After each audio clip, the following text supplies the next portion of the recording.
Hi, நல்ல பொண்ணு ஆனா எப்படி இருந்தா?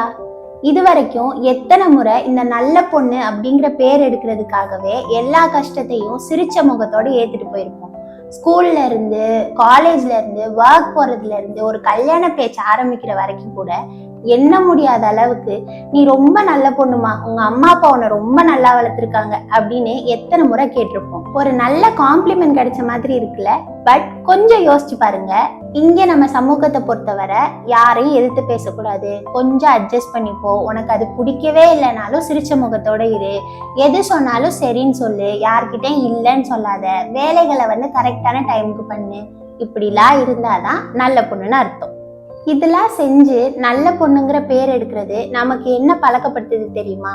அடுத்தவங்களுக்கு கீழ்ப்பணிஞ்சு போனாதான் அன்பு, அமைதியா இருந்தாதான் மரியாதை, நாம நம்மளே தியாகம் செய்தாதான் வலிமை. ஆனா இதெல்லாம் செய்யற மூலியமா நாம நம்மளோட கனவுகள்ல இருந்தும் தேவைகள்ல இருந்தும் தேவையான இடத்துல குரல் எழுப்புறதுல இருந்தும் நாம நம்மளையே தள்ளி வச்சுட்டு இருக்கோம்.